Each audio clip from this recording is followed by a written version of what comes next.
Une émission produite par Radio Notre-Dame et diffusée également par RCF. Marie-Ange de Montesquieu. Les enfants qui n'obéissent pas, la météo qui ne s'améliore pas, la famille qui nous agace ou les collègues insupportables. Il y en a toujours des bonnes raisons de se plaindre. C'est même l'exercice préféré des Français, dit-on.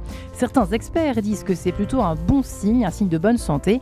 D'autres estiment que voir le verre à moitié plein se travaille et peut même mener au bonheur, si l'on persévère.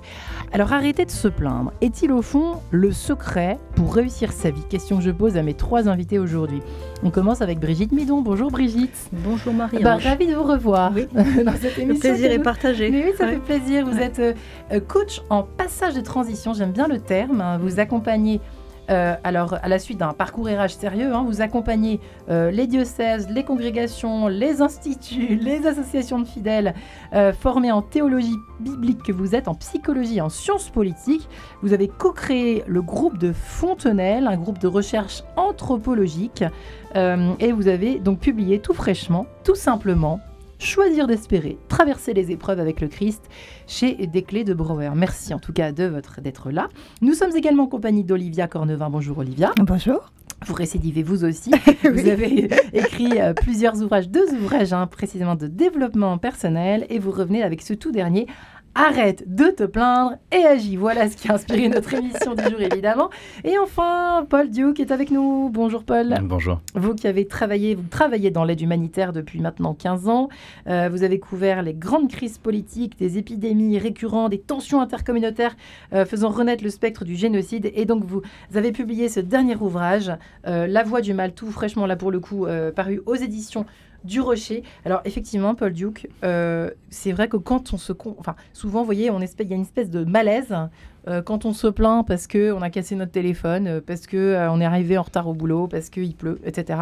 Et là, il y a juste des guerres autour de nous, en fait. Et on se demande si eux se plaignent, vous voyez. Alors je suis désolée de commencer l'émission comme ça, mais c'est étrange. C'est eux qui devraient se plaindre. Or, apparemment, ils ont la plainte moins facile que nous, petits Français, qui sommes au paradis, qui se croient le paradis, la France, qui est remplie de gens qui se croient en enfer, pardon. Merci Sylvain Tesson pour la formule. Est-ce qu'il y a un peu de ça? Oui, tout à fait. Après, je pense que la plainte, c'est aussi un luxe. C'est parce qu'on a la liberté. C'est un luxe. C'est un luxe. Parce qu'on a la liberté d'expression de le faire. Enfin, on a la liberté de s'exprimer, de se plaindre, ce qui n'est pas le cas dans certains des pays où j'ai pu intervenir et que j'illustre pas mal dans ce roman, La Voix du mal. Ouais. C'est que quand on est affecté par une épidémie, une crise politique, économique ou un génocide, on a rarement le temps d'expliquer exactement ce qui se passe. On n'est parfois pas écouté et on n'est parfois pas pris au sérieux. C'est ce qui se passe dans de nombreuses régions du monde, un peu tous les jours. Et là, je l'illustrais notamment sur le contexte du Rwanda, qui affecte le contexte actuel en République démocratique du Congo. On ne sait pas exactement ce qui se passe. Est-ce que toutes les voix peuvent être entendues? On ne sait pas. Mais voilà, il y a encore... oui, là, il y a de grandes raisons de se plaindre, j'ai envie de dire, un peu plus que si on a raté son bus. Oui.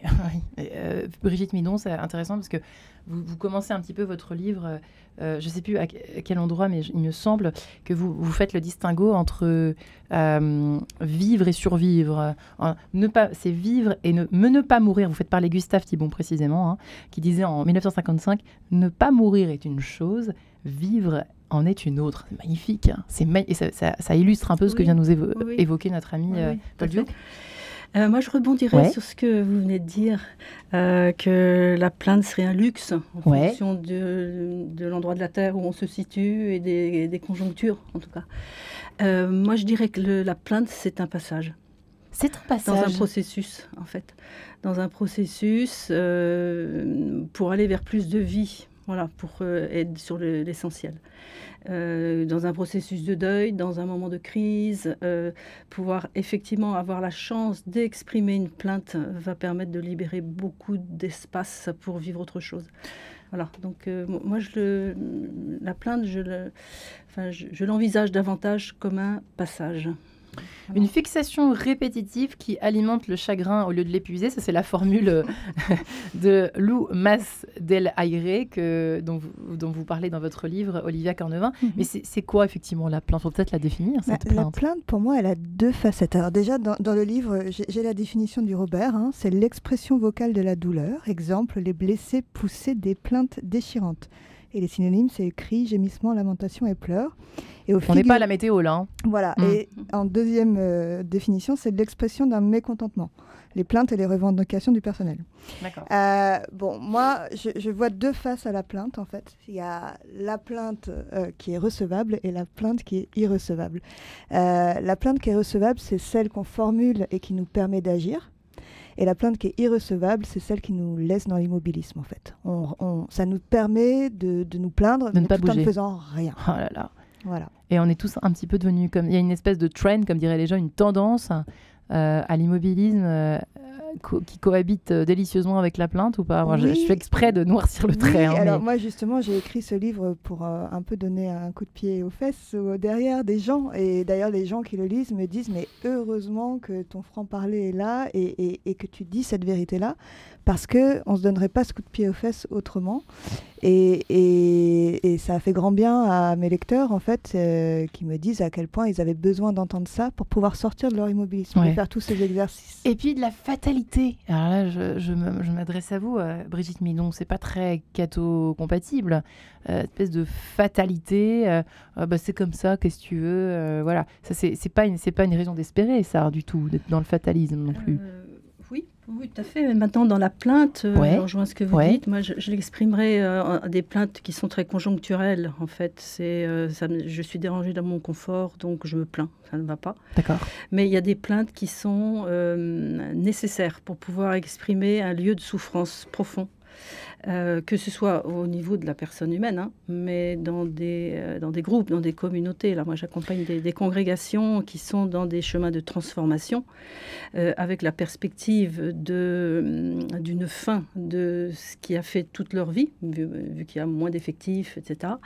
Et quand elles s'autorisent à exprimer une forme de colère, parce que dans la plainte, il peut y avoir aussi de la colère, quelque part, ça les remet en mouvement. Ça les remet dans un processus vers la vie, mais une autre vie, quelque chose de différent. Oui. C'est-à-dire que pouvoir ouvrir la porte je suis confrontée à quelque chose de difficile, de pouvoir mettre des mots dessus, finalement de se délester d'une charge émotionnelle ou une charge de sentiments ou de même de désespoir, va permettre d'ouvrir un nouvel espace. Et c'est un peu ce que j'exprime dans mon livre, ce processus qui passe par des temps de confrontation, par des moments de perte nécessaires, d'y consentir pour pouvoir avancer vers un nouvel horizon.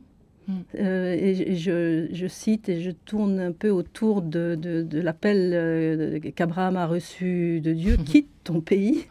Quitte ton pays. Qu'est-ce que c'est? C'est oui, je prends mon sac et j'avance, mais si on le prend au sens étymologique du terme, quitte ton pays, c'est en hébreu l'erlera, c'est va vers toi, vers ce qui fait ta singularité.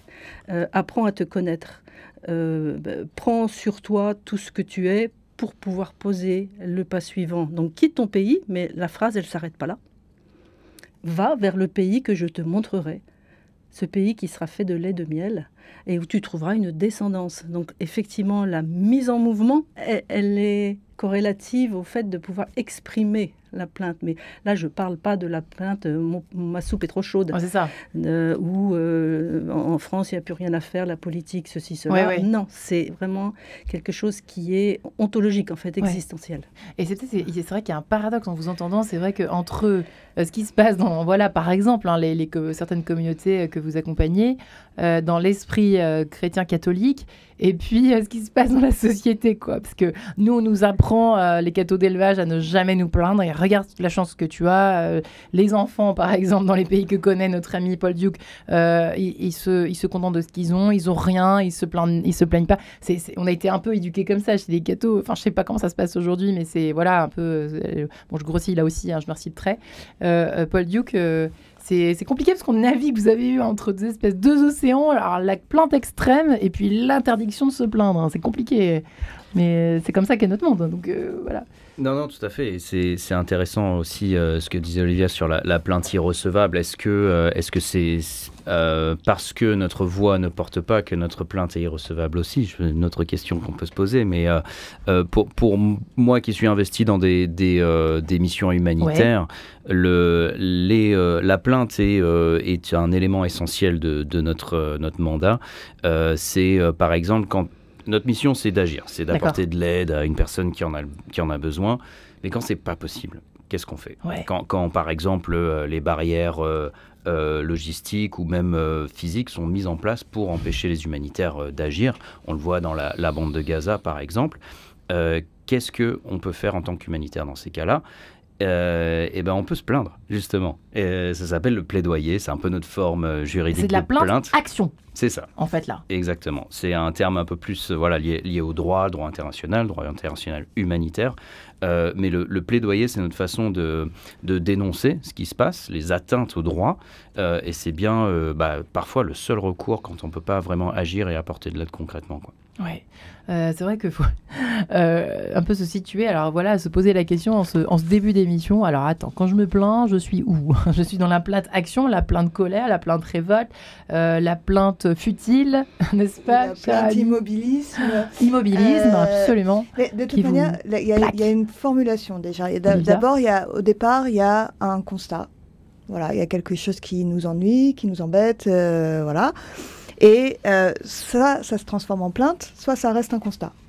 Si ça se transforme en plainte, c'est que ce constat est répété. Plusieurs fois, par jour, par mois, il y a quelque chose qui ne va pas. Et il y a un moment donné où on choisit juste de se plaindre, donc de rester dans un certain immobilisme, dans une forme de victimisation. Et on reste là-dedans parce qu'on n'arrive pas à dépasser cette chose extérieure qui nous arrive et qu'on n'arrive pas à contourner, en fait. Et on n'a pas les ressources, on ne se sent pas les ressources de le contourner. Et si on se sent les ressources de créer quelque chose, une association ou un mouvement ou quelque chose, là, on va avoir l'envie d'agir. Et c'est là que la plainte devient recevable pour moi, c'est quand on arrive à transformer cette douleur, finalement, à la base c'est une douleur, cette plainte, en quelque chose d'actionnable, quoi. Et c'est là où la différence est. Mais avant de pouvoir arriver à quelque chose d'actionnable, il faut avoir compris d'où vient cette douleur et pourquoi on peut pas, pourquoi on est immobile face à cette douleur, en fait. Et souvent, on a l'impression que ça vient de l'extérieur, qu'on nous impose quelque chose qu'on ne veut pas. Et il y a beaucoup de gens qui, justement, alors je voyais les titres, c'était Choisir d'espérer. L'espoir, des fois, peut être un facteur qui nous immobilise aussi, parce qu'on se dit, j'ai l'espoir que ce soit mieux après. Mais là, c'est l'espérance, elle va nous dire, c'est pas la même chose. Ouais. Et du coup, moi, je trouve que parfois, ça nous immobilise. On a l'espoir que quelque chose d'extérieur va encore nous sauver. Une fois de plus. Alors qu'en fait, non. Et donc, ça nous conforte dans cet immobilisme. Et il y a un moment donné où, quand on comprend qu'en fait, il n'y a que nous qui pouvons nous sortir de tout ça et de cette plainte, et ben c'est là qu'on agit. Et c'est là. Et moi, ce livre, je l'ai écrit pour aider les gens à comprendre les mécanismes de l'immobilisme et pourquoi ils n'arrivent pas à en sortir. Pour les aider à enfin actionner cette douleur pour qu'elle devienne quelque chose... Et ben, vous voyez, j'aime bien cette phrase que cite Brigitte Mignon dans son livre. Le philosophe Edgar Morin dit qu'il nous faut apprendre à vivre avec le sentiment de changement permanent et à s'installer dans l'aventure. Tout passage serait-il aventure? Je trouve ça magnifique. Parce qu'en fait, finalement... il y a un peu de tout dans l'aventure. Il y a de l'inconnu, il y a donc de la peur. Brigitte, on n'en a pas encore parlé. Oui. Mais c'est peut-être un des freins à l'action, la peur. Et ça peut nous pousser à nous plaindre. On peut continuer de se plaindre parce qu'on a peur, au fond. Oui, tout à fait. La peur joue un rôle à tous les niveaux. Là. On exprime des situations de nature sociétale, sociale ou politique même. Ouais. En fait, nous sommes tous... autant que nous sommes, mais chacun son espèce, on est tous différents. Donc, il n'y a pas de recette, finalement. On est tous lancés dans un itinéraire, avec des passages faciles, des passages plus difficiles. C'est ce qui fait aussi le sel de la vie, mine de rien. C'est vrai. Nous serions sur un chemin plat. Quel ennui! Au fond, oui, quel ennui. Pourquoi pas. Maintenant, moi, ce que j'exprime, c'est aussi par rapport à la personne humaine, ce que chacun porte en lui-même, voyez. J'entends bien la nécessité de se mobiliser, d'agir. Vous parliez de créer une association pour un combat, de ceci, cela, mais et que vous exprimiez que c'est important que chacun puisse aussi comprendre pourquoi, quelle est la racine de cette plainte, en sachant qu'effectivement, il y a des moments où se plaindre permet d'avoir beaucoup de bénéfices secondaires, en fait. Ça permet d'attirer l'attention. C'est vrai, voilà, comme les enfants le font, très bien. Voilà, donc il y a aussi cela qui interfère. Maintenant, par rapport le fait d'être confronté à une épreuve, à une difficulté, et où effectivement, il peut être légitime de se plaindre. Ça fait même du bien, en fait. Mais c'est nécessaire. C'est nécessaire à l'être humain. De pouvoir ouvrir la porte d'une parole qui va, dans le cadre d'une relation d'aide, relation même thérapeutique, ou familiale, ou familiale, de pouvoir recevoir une petite lumière, finalement, qui va peut-être me faire comprendre que ce que je vis, effectivement, c'est compliqué, c'est difficile, mais peut-être que je vais pouvoir poser un pas suivant. Et par rapport à ce que vous exprimiez sur espoir, l'espoir, effectivement, c'est une projection dans... Voilà, j'ai l'espoir que les choses changent. Mais l'espérance, en fait, c'est une expérience. C'est une expérience qui, à un moment où je me confronte à une situation difficile, une épreuve, une maladie, un deuil, un abus, une spoliation, enfin, toutes les choses difficiles qui jalonnent nos vies, donc de se confronter à ça permet de prendre conscience d'un certain nombre de choses et d'accepter de perdre des illusions que mon espoir me faisait envisager. Et qu'à partir du moment où je me confronte, où je me déleste, il va y avoir un espace qui se crée. Et l'espérance, elle se niche là, dans cet espace qui s'ouvre et qui va être alimenté par une parole, une lecture, une rencontre, dans le cadre d'une association, qui va être une rencontre transformante. Et là, ça nous permet de rentrer dans ce processus propre même de l'espérance. C'est de pouvoir avancer, comme l'a fait Moïse et le peuple hébreu. Chaque matin, il y avait la manne. C'est vrai. Mais finalement, Dieu les précédait dans la nuée. Le matin, ils avaient de quoi? La nourriture nécessaire pour pouvoir franchir les étapes devant eux. Mais juste ça, quoi. Vous voyez, symboliquement, en tout cas, moi, j'ai envie de me relier à ça. Juste pour le pas d'aujourd'hui. Maintenant, dans 5 ans, je ne sais pas. C'est ce que... Parce que les amis, c'est ce qu'il y a de plus difficile, non?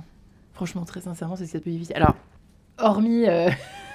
ce qu'observent les pays et les villes, enfin les lieux du monde où vous intervenez et ce que vous observez, cher Paul Diuk, nous, dans notre petite contrée occidentale, je fais exprès que je dis petite contrée bien confortable, vous voyez, plus coucounante que ce qui se passe là où il y a des guerres, par exemple, là où on a faim, là où effectivement on est obligé de se satisfaire de ce qui va arriver aujourd'hui. Alors, c'est vrai que, par exemple, on connaît...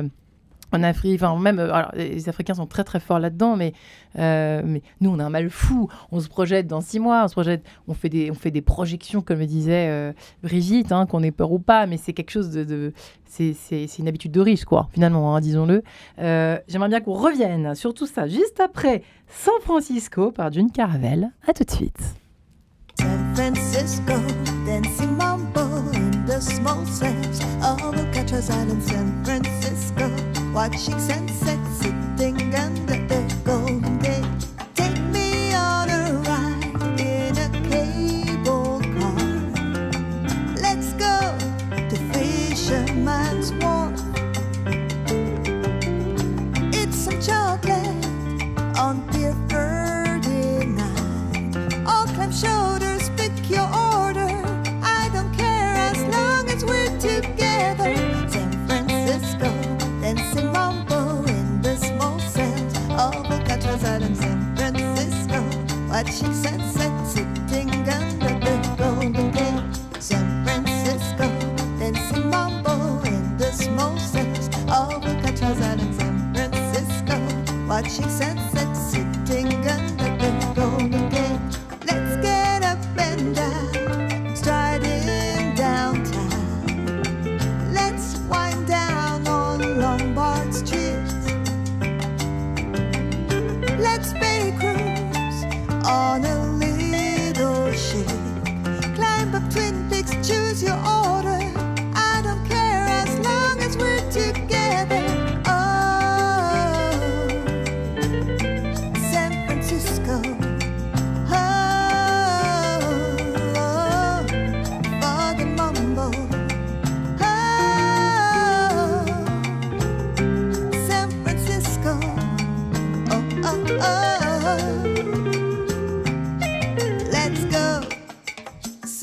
Francisco, dancing mambo in the small cells of Alcatraz Island, San Francisco, watching sunsets sitting under the Golden Gate. San Francisco, dancing mambo in the small cells of Alcatraz Island, San Francisco, watching sunsets sitting under the Golden Gate. San Francisco, dancing mambo in the small cells of Alcatraz Island, San Francisco, watching sunsets sitting under the Golden Gate. San Francisco, dancing mambo in the small cells of Alcatraz Island, San Francisco, watching sunsets sitting under the Golden Gate. Bravo June, c'est vous. On a le droit de le dire ou pas que c'est Oui, vous? avez le droit de le dire. Bravo, voilà, c'est signé Olivia Cornevin, nom de scène June Caravelle. Mhm. Voilà, ça nous emmène dans des pays un petit peu où il fait beau. Bah, ça nous amène à San Francisco, c'est le nom de la À San chanson. Francisco, bah oui, c'est ça. On donne un peu de Voilà. soleil, des raisons d'espérer. C'est Voilà. ça, beaucoup de raisons d'espérer. Bah oui, Brigitte Midon, Olivia Cornevin et Paul Duc sont avec nous dans cette émission Quête de sens. Arrêtez de se plaindre. Est-il le secret pour réussir sa vie? On en parle. Alors oui, mais voilà, comme d'habitude, la réponse, si vous nous rejoignez maintenant. Effectivement, Paul Duc, vous qui avez beaucoup travaillé, alors notamment en Afrique, en Afrique centrale, notamment au Congo, je vous demandais on demandait quel pays vous avez préféré, quel pays, quelle zone, voilà, quel continent peut-être même. Vous avez travaillé qu'en Afrique, c'est ça, en tant que humanitaire, ou j'ai d'autres- travaillé au Moyen-Orient aussi. D'accord. À partir de 2011, la crise syrienne était la crise la plus importante du monde, ou dont on parlait le plus. Plus récemment, ça a été l'Ukraine, par exemple, voilà, où j'ai pu me rendre aussi. Mais j'ai passé, pas mal de temps entre la République démocratique du Congo et le Soudan du Sud aussi. Et je me demandais pourquoi est-ce que vous avez été touché particulièrement par ces régions? Aimer, c'est peut-être... alors j'ai beaucoup aimé vivre en République démocratique du Congo. C'est un pays absolument fascinant, avec des gens extraordinaires, qui ont beaucoup d'humour, qui font beaucoup la fête. Et Voilà, qui n'ont c'est- rien? Non, Pas forcément. ça dépend où. D'accord. Il y a des communautés, en effet, qui sont totalement dépourvues de quoi que ce soit, notamment des services essentiels. Et, boire, manger, s'abriter, c'est des choses qui sont très difficiles dans beaucoup de contrées. Après, il y a des villes où il y a des personnes... il y a des Il y a des richesses populations aussi, évidemment. voilà, qui ont leur métier, leur maison, voilà, qui ont une vie tout à fait normale. Donc, je fais partie de ceux qui ne résument pas l'Afrique en quelques phrases. Mais en tout cas, République démocratique du Congo, c'est un pays qui m'a énormément fasciné par...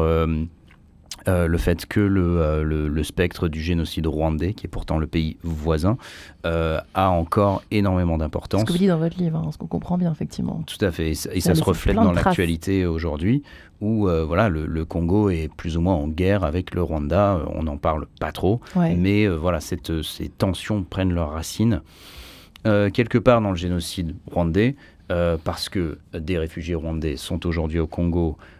On n'en veut pas. Le Rwanda veut mettre la main sur les ressources naturelles congolaises. Voilà, par exemple, elle exporte des diamants alors qu'elle n'a aucune mine, la nation rwandaise. Et ces diamants, ils viennent du Congo, bien évidemment. Donc voilà, c'est un contexte... Alors, il y a quelque chose qui est intéressant, vous voyez, dans votre livre, vous faites parler donc les personnages, effectivement, de votre roman. Oui, la plupart du temps, la politique... dans les ressources naturelles sont au cœur de toutes les tensions pour l'interrogation. La plupart du temps, la politique, dites-vous, c'est du show business. Le nerf de la guerre, il est dans les richesses. Est-ce que ça résume pas un peu notre émission? C'est-à-dire que dès qu'on revient... Alors, la richesse crée des misères aussi, parce qu'il y a la soif de pouvoir. Hein, ça, c'est Brigitte Midon, c'est quelque chose. La notion de quête de pouvoir, de vouloir montrer, être reconnu, mais jusqu'à un point parfois sans limite. Hein. Et au fond, ça crée aussi une situation de facilité. On sait bien à quel point, dès qu'on accède à la richesse et au pouvoir, la vie change complètement et le câblage humain change complètement. Vous voyez, je veux en venir, Paul Luc. Ça, j'imagine que c'est quelque chose qui vous a fasciné, en voyant différentes populations, des riches, des moins riches, voire des très pauvres, en circulant comme vous l'avez fait. Oui, tout à fait. Ça permet de relativiser aussi, en fait. Je me rappelle, après ma première mission humanitaire, c'était en Afghanistan. J'ai passé 1 an là-bas. Et là, on voit quand même le niveau, des niveaux extrêmes de vulnérabilité. Ouais. Et après 1 an là-bas, à vivre parmi les Afghans, hein, j'avais une maison, j'allais au bureau tous les jours, comme tout le monde. Et quand je suis revenu en France et que j'entendais mes amis se plaindre de « j'ai fait une journée de 10 heures, oh là là, c'était dur ». Au début, c'était compliqué pour moi d'entendre ça et de dire non, mais t'imagines pas, il y a des gens qui sont en train de mourir de faim juste à côté. Mais je me mettais un peu mes amis à dos en adoptant cette posture-là de les faire culpabiliser et de ne pas. C'était moi qui ne relativisais pas les problèmes des uns et des autres. Tout le monde a son échelle différente et on a tous des raisons de se plaindre, on a tous des problèmes et ne ôter cette capacité de se plaindre, c'était quelque part me mettre en opposition, m'antagoniser mes propres amis parce que je leur enlevais ce pouvoir de se plaindre et de dire qu'ils ont trop travaillé, ils ont trop d'impôts, de factures, etc. Donc oui, quel que soit le niveau de richesse, de développement dans le monde, on a tous des problèmes et il faut surtout pas les minimiser. Je pense que chacun les gère comme il peut en fait. Ouais, mais Brigitte, c'est vrai qu'on peut culpabiliser parfois quand on est... moi je parle en tant que catho, puisque je le suis, jusqu'à maintenant. 3 petits points, mais je plaisante évidemment un peu, mais c'est compliqué parfois de ne pas se comparer, de ne pas être tenté de se dire arrête de te plaindre, etc. Mais je trouve que le positionnement est délicat quand même parfois. Hein. Oui, il y a un adage qui dit comparaison égale poison. Oh, comme c'est vrai. Je ne savais pas que ça existait. Se comparer aux autres, c'est de toute façon être perdant par rapport au pas que j'ai à franchir aujourd'hui pour continuer mon itinéraire. Avec le risque aussi de rentrer dans quelque chose de moralisateur. Voilà. Vous parliez peut-être une vision... catho qui est un petit peu dans des a priori dans la société. Peut-être que ça existe encore, mais... de moins en moins, certes. En tout cas, d'éviter de moraliser. Parce qu'en l'occurrence, on n'est pas dans de la morale, on est dans de la confrontation à une situation difficile. Quelqu'un qui est confronté à une maladie, un cancer, là, en voyant que ses jours sont comptés, la plainte, il va falloir que cette personne puisse la déposer. Maintenant, une fois qu'elle est déposée, qu'est-ce qu'elle fait ? That's the question. Oui, that's the question. Et en tout cas, de la déposer peut-être toute seule, mais en étant en relation. Et là, je fais intervenir l'importance de la relation. Je peux me plaindre si j'ai quelqu'un qui entend ma plainte. Et qui ne fait pas semblant, qui l'entend. Et voilà, qui écoute. Bien, qui écoute. Et là, je vais pousser un peu plus loin en prenant en compte toutes les dimensions de notre personne. Et donc, je fais interférer la dimension spirituelle. C'est-à-dire que effectivement, je n'ai personne à mes côtés pour m'entendre. En tout cas, il y a quelqu'un, je peux recevoir une parole qui va peut-être apporter une petite lumière d'espérance pour que dans ces quelques jours qui me restent à vivre, je vais pouvoir continuer à avancer. Continuer, quand je dis avancer, c'est plus de vie. Dans ce que vous exprimiez, moi j'attends les forces du mal qui sont quand même bien agissantes et avec un parfum de mort. En tout cas, on est entouré d'un parfum de mort, sans dramatiser les choses, mais en tout cas c'est une réalité. Et effectivement, de pouvoir se confronter, prendre conscience de certains problèmes, c'est peut-être pas moi qui vais les changer les problèmes, mais simplement je les regarde. Et de voir ce qu'à mon niveau je vais pouvoir faire va me permettre de m'ouvrir et recevoir quelque chose, que ce soit dans un parcours difficile de maladie, de deuil, de confrontation politique qui mène un pays un peu au désastre. C'est peut-être de pouvoir avoir ce qu'il me faut aujourd'hui pour franchir le pas suivant demain. Donc ça peut s'envisager à l'échelle d'un État, d'une société. Là, moi, je le reformule au niveau d'un itinéraire personnel. Parce que finalement, oui, je suis dans un État qui dysfonctionne. Oui, je suis dans une communauté qui dysfonctionne. Oui, je suis dans un continent dont on ne comprend pas toujours bien les mouvements. Mais il va être important que moi, je continue mon chemin. En fait, donc il y a à la fois une dimension personnelle, une dimension peut-être collective, et en tout cas universelle. C'est que notre vie, elle est mouvement. Et que rester dans la plainte, c'est finalement se priver de la possibilité de poser un pas fécond, qu'il soit fécond pour moi-même, pour les autres. Et puis l'espèce de tentation aussi ça c'est l'ère du tout contrôle, c'est-à-dire de garder le contrôle tout en se plaignant finalement, parce qu'une sorte de garder le contrôle, parce qu'on ne s'aventure pas quand on se plaint. Et dans l'immobilisme, j'entends. Si on est dans l'immobilisme, oui. Et puis j'aimerais qu'on aborde la charge négative qu'on envoie à l'interlocuteur à qui on se plaint en fait. Parler de ça. Parce qu'on s'envoie une charge négative à nous-mêmes déjà. Dans le début du livre, j'explique qu'il y a un réseau neuronal qu'on crée en se plaignant tout le temps et on fait un sillon de plus en plus profond et du coup c'est la facilité en fait. On va tout de suite à ce sillon-là, on a créé un circuit et donc vous savez, on dit qu'on a 21 jours pour changer une habitude. Je le dis à ceux qui se plaignent en tous les cas, essayez d'arrêter ça et d'être plutôt dans la gratitude et de comprendre ce que l'épreuve que vous vivez en fait, et en essayant d'y voir les choses positives. Et oui, dedans. parce que c'est vrai que je ne sais plus il était magicien, quelqu'un qui était venu il y a peu de temps, il y a quelques mois maintenant, et qui nous expliquait qu'en fait, le biais négatif était mais presque envoûtant pour le cerveau, dans la mesure où, quand par exemple, on donne une conférence, ce que vous faites les uns les autres peut-être, Brigitte Midon, on en donne 10, 20, 30, ça se passe très bien, on a des applaudissements, on a de la reconnaissance, et puis il y en a une qui plante, les gens partent, n'applaudissent pas, enfin voilà, le four quoi. Et bien le cerveau va s'arranger pour ne retenir que cette fois où ça s'est mal passé, et alors la machine à s'auto-flageller va se mettre en route, et alors on est le plus nul de la Terre, et on n'est pas fait pour ça, et alors...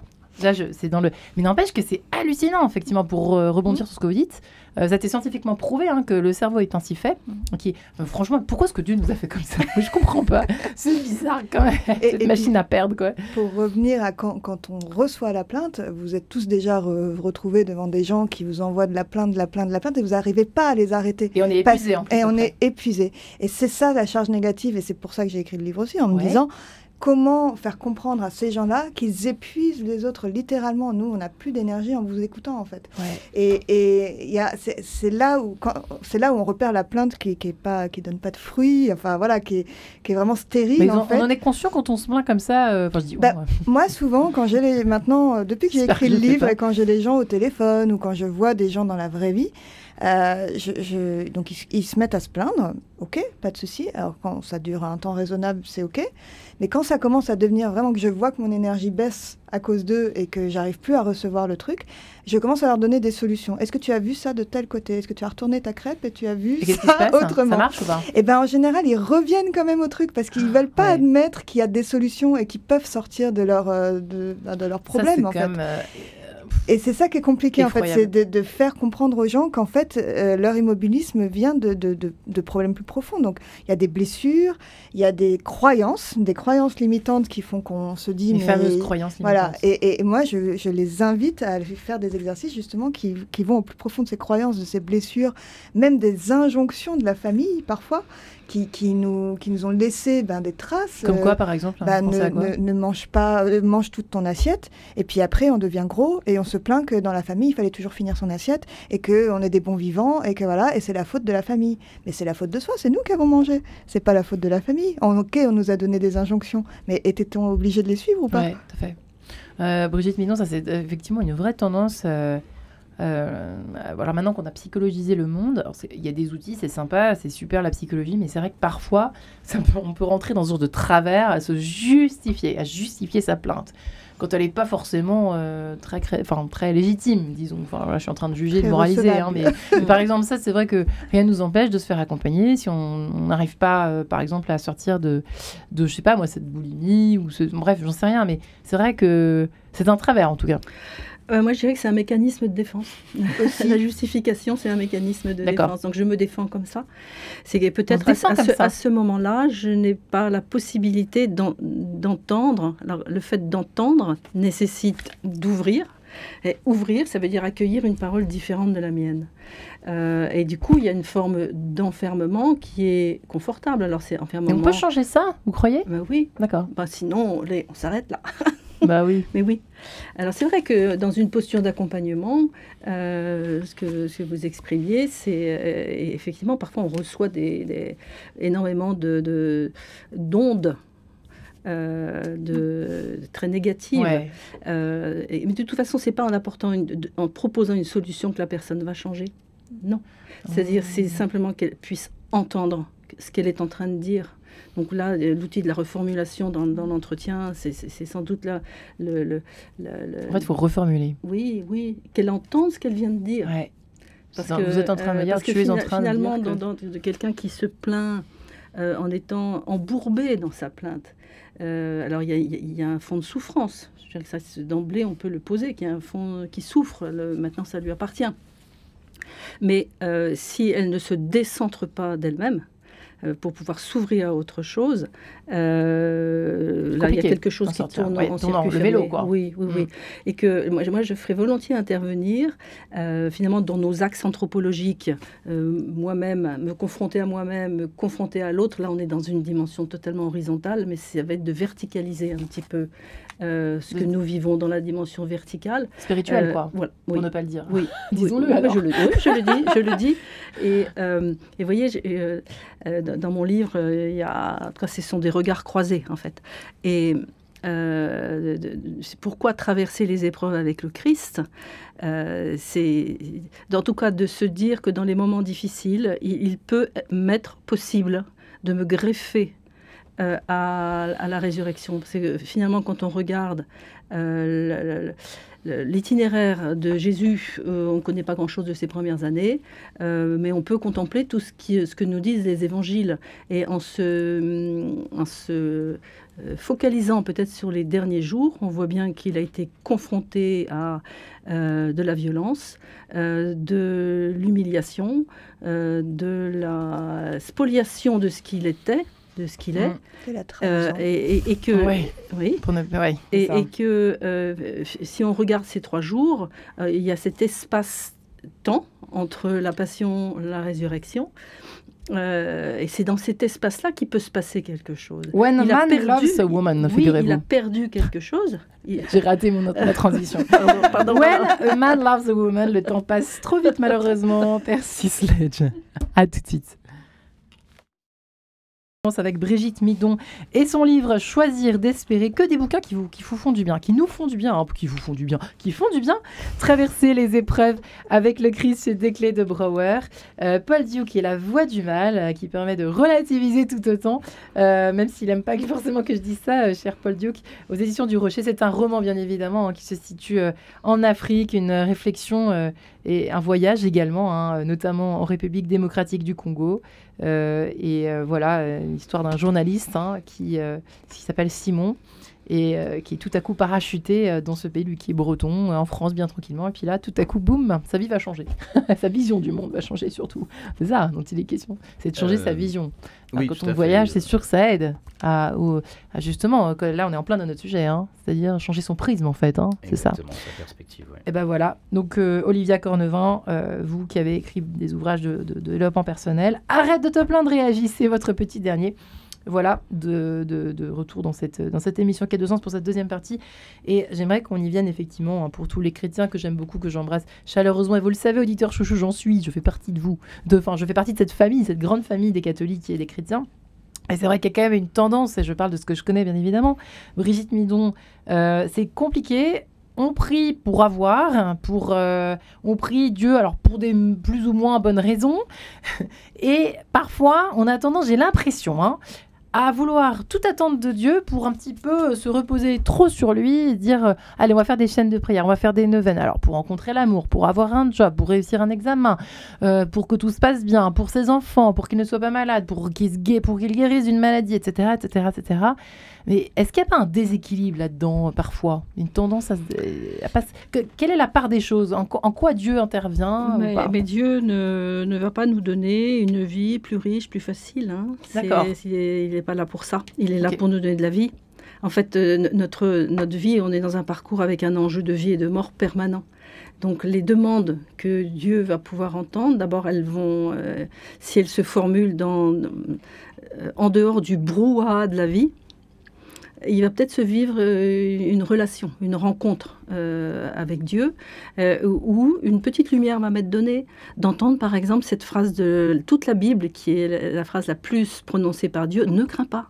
Waouh. Ne crains pas, je C'est suis beau, avec hein. toi. Oui. Et dans le désert, le peuple hébreu, était précédé de la nuée. Dieu nous précède, en fait. En fait, on prie La parce nuée. qu'on flippe. On a Bah peur. oui, on a peur. Finalement. On a peur, et puis on va devoir perdre le contrôle de sa vie. On a évoqué tout à l'heure le Ouais. contrôle. Mais il s'agit de perdre le contrôle de sa vie pour pouvoir accueillir Mais quelque c'est chose de magique, nouveau. ça, sympathique. Oui. Je vais aller chercher ma fille cet après-midi. Je sens, oh là là. Non. Perds le contrôle. Accueil. Non, et en fait, quand on parlait d'itinéraire tout à l'heure, en fait, le livre de l'Ecclésiaste, vous savez, il y a un temps Ouais. pour tout. Un temps pour naître, un temps pour mourir, un temps pour pleurer, un temps pour rire, un temps pour détruire, un temps pour construire, un temps pour pleurer, un temps pour rire, et un temps pour aimer, et un temps pour la paix. Je veux dire, ce sont ces temps-là que nous avons à vivre. Et Qu'est-ce qu'on fait de ces temps? Il faut qu'est-ce que vous voulez dire par là? C'est-à-dire qu'il faut les accueillir. les accueillir quand ils viennent, et puis voilà, c'est tout. les accueillir, les traverser, bien évidemment. Et les traverser, c'est ce que vous disiez tout à l'heure, en sortant d'un immobilisme et de ne pas chercher à s'y complaire. En fait, Si on je- a peur de souffrir. C'est ça qui nous empêche. Il me semble, la souffrance, c'est... Sauf que ce qui ne tue pas Mais- nous rend plus bah forts. oui, ce qui Ouais. est traversé de difficile nous rend plus lucides, plus forts et surtout plus féconds. Finalement, notre parcours sur Terre, c'est d'aller vers plus de vie. En fait, et en Ouais. fait, on arrive à la vie à la naissance. D'abord, on y arrive tout nu. Et on va C'est vrai. mourir. Et Seul. on va mourir tout nu. Ouais, c'est Voilà. vrai. Et tout l'itinéraire de notre naissance jusqu'à la fin de notre vie, et ça c'est universel. Là, Ouais. on est dans un essentiel universel, c'est de pouvoir traverser tous ces micro-passages. Pour un enfant, la tristesse d'avoir perdu quelque chose, ou le passage de la quarantaine. Vous voyez, là, Ouais. je prends des exemples très D'accord. différents, ou un cancer à traverser. Ouais. En fait, la dynamique qui s'y exprime est la même. Il faut que je me confronte à ce que je vis, que j'accepte d'ouvrir et peut-être de perdre une prérogative, de perdre une part d'une fierté ou de l'orgueil que je vais m'en sortir seule, pour que l'extérieur ou l'intériorité vers laquelle je me tourne puisse me donner des petites lumières. Ouais. Pour sortir du tunnel. Moi, l'image du tunnel, c'est une image qui a souvent été utilisée dans toutes les personnes que je rencontre, y compris dans des groupes qui sont en transformation. Et la transformation, c'est transformation humaine. Nous avons à nous transformer humainement, mais transformation spirituelle. C'est quoi le tunnel? Et le tunnel, c'est je ne sais pas où je vais, D'accord. je suis perdu, le monde m'en veut. Mais j'avance. Bah, je pourrais exprimer ça de façon très très différente, mais que c'est l'extérieur qui va me donner quelque chose, une petite lumière, une parole transformante qui peut-être va me faire regarder Mais il faut les que j'ouvre choses mes antennes autrement. pour la voir. Ouverture, quoi. ouverture. Ouais. Le matin de la résurrection, les femmes qui sont venues, après ces 2 jours difficiles, elles ont été face à un tombeau ouvert. Ouais, c'est vrai. Ouvert et vide. Et là, il y a eu quelque chose qui s'est déclenché et elles se sont mises en mouvement et elles sont allées dire aux autres « Ah, attends, là, il s'est passé quelque chose. » Vous voyez? Donc, ouverture. Et c'est vrai que la plainte qui peut nous contraindre à faire du surplace, Comme des œillères. c'est parce qu'il y a Vraiment. quelque chose de fermé. Alors, Ouais. c'est facile de le dire comme ça. Il y a des personnes qui n'ont peut-être pas la possibilité d'ouvrir parce que la souffrance est trop forte. Et ça, c'est... Et dans ce cas-là, on se fait aider. Alors. Voilà, oui, et à ce Mm. moment-là, on va se faire aider, bien évidemment. Vous écrivez. Oui, allez-y, Paul. Oui, il y a Dioca. peut-être la question de la dignité aussi. Ouais. On n'accepte pas être dans le besoin ou qu'on estime notre plainte pas légitime. Ouais. Ou alors qu'on refuse de lâcher le contrôle, de lâcher du lest et d'accepter que l'aide nous vienne de l'extérieur. C'est quelque chose qu'on voit dans des contextes d'aide humanitaire, c'est des personnes qui vont refuser de l'aide parce qu'ils disent non, je vais très bien m'en sortir tout seul, je n'ai pas besoin d'une aide extérieure, je n'ai pas besoin d'assistance, voilà, je vais m'en sortir. Donc c'est pour ça que l'aide humanitaire s'adapte aussi à ce genre de mécanismes de survie qui sont totalement humain, et c'est accompagner les personnes pour s'en sortir toutes seules. Donc voilà, ça c'est une évolution qui a été faite entre... il y a toujours l'assistance humanitaire dans un contexte urgent, catastrophe naturelle, sa maison vient de s'effondrer, on va te donner une tente. Ok, là je veux bien. Mais après, non, après j'ai envie de retrouver les moyens de subvenir à mes besoins, et ça c'est parfaitement naturel, très humain, et on le retrouve dans tous les pays du monde, ça. Ouais, apprendre à pêcher et non pas à attraper du poisson, quoi. Enfin, manger le poisson qu'on vous a pêché. Effectivement, on retrouve... En fait, vous évoquez tout simplement ce qu'évoque Olivier à travers son livre, c'est-à-dire de redevenir acteur de sa vie, en ayant confiance, mais en étant acteur. C'est ça, en fait, quand on passe de victime à acteur ou actrice de sa vie, on a tout gagné. En fait, on a réussi à surmonter cette douleur qui était à la base de cette plainte, et on a réussi à la comprendre, ou peut-être qu'on l'a pas comprise, mais en tous les cas, on a actionné des manettes pour pouvoir s'en sortir. Et c'est ça la voie, en fait, c'est que cette plainte arrive à nous faire nous bouger, en fait, et dépasser toute cette souffrance sans croire que ça va se passer à l'extérieur, qu'il va y avoir une baguette magique qui va faire que tout s'arrête, cette situation pourrie s'arrête. Non, c'est à nous de contourner cette situation pourrie et de découvrir qui nous sommes et une nouvelle facette de nous-mêmes qu'on gardait bien cachée au fond de nous, de peur, justement. Ouais, c'est vrai. Et très souvent, alors je sais pas comment analyser ça, les uns les autres, la loi des séries. Vous savez un malheur n'arrive jamais seul. Souvent, soit il y a des journées, des semaines catastrophes. Qu'est-ce qu'on fait de ça, Qu'est-ce que vous en pensez, Olivia ? C'est des messages. Ça peut être des messages. On peut se dire, ok, peut-être des fois aller jusqu'au fond. Ce qu'on dit, c'est que quand on touche le fond, il y a toujours le pied qui touche le fond de la piscine pour remonter. Donc il y a toujours cette histoire de mouvement, de vague. Finalement, il y a le bas, le haut, le bas, le haut. La vie est traversée de ça en permanence. Et souvent, quand on traverse une période noire, après ça, il y a de nouveau le soleil. C'est vrai. Après la pluie. Vrai, hein. En tout cas, ce qui me concerne, c'est vrai. Voilà, donc il y a cet espoir, cette espérance qui est là, qui peut nous aider à traverser ces moments de doute profonds, en fait, et qu'on puisse réussir à se poser les vraies questions qui sont, ok, ça m'arrive, qu'est-ce que je peux faire pour m'en sortir ? Et toujours essayer de contourner, trouver la voie ou la nouvelle chose que je peux devenir pour pouvoir réussir à m'en sortir. Il y a toujours une lumière, quoi qu'il arrive. Quoi qu'il arrive, toujours. L'espèce humaine a une capacité de s'adapter, une adaptabilité folle. J'imagine que dans les conflits, vous avez dû voir ça, des situations incroyables. Mais qu'on ne sait pas quand on n'y est pas encore confronté. Voilà, tant qu'on n'est pas confronté à cette épreuve-là, on ne sait pas les ressources qu'on a. Brigitte. Oui, et effectivement, là, dans ces lois des séries là, que vous évoquiez, il peut aussi y avoir le fait de pouvoir constater, je dis pouvoir parce que c'est pas forcément évident, constater que mes choix n'étaient pas les bons. Donc c'est de pouvoir discerner, effectivement, là, à chaque fois que je pose un pas, je me ramasse une gamelle. Pourquoi ? C'est-à-dire le phénomène des répétitions. Peut-être que mes choix n'étaient pas les bons. Et j'ai envie de me relier à l'épisode de la piscine de Bethesda avec ce paralysé, en fait, qui était un asthénique, c'est-à-dire un déprimé, immobile. Qui se plaint que les autres plongent dans la piscine avant lui. C'est-à-dire, j'ai beau essayer d'y aller, tous les autres y vont avant moi. Comparaison. Mais lui, il ne va pas dans la piscine pour guérir. Cette piscine qui était censée guérir. Et quand Jésus arrive, il ne va pas le porter. Il va simplement lui parler. C'est-à-dire qu'il y a une relation. Il veut dire quoi, déjà ? Il lui dit, lève-toi. Lève-toi. Prends ton grabat et marche. Il marche. Et là, il se relève. C'est le propre même du franchissement de nos passages. Il peut y avoir une parole qui, tout d'un coup, est un levier, appuie à un endroit que moi, je n'avais pas vu, et qui va me mettre en mouvement. Il faut faire juste le premier pas qui est le plus difficile, dit-on. Oui.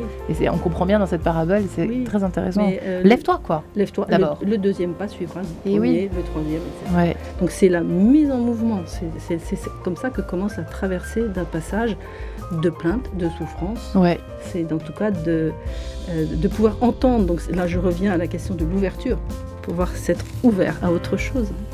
Et la vie est mouvement. Et Dieu merci, c'est ça qui fait son sel, tout ça, qui fait son charme surtout, qui met du sel dans cette fameuse vie. Merci les amis. Merci Brigitte Midon. Choisir d'espérer chez les Clés de Brouwer. Olivia Cornevin, merci. Arrête de te plaindre et agis, c'est de vous. Et enfin, Paul Duke, merci. Et votre livre La Voix du Mal aux éditions du Rocher. Merci beaucoup les amis. Quelle bonne soirée j'ai passée avec vous. Merci.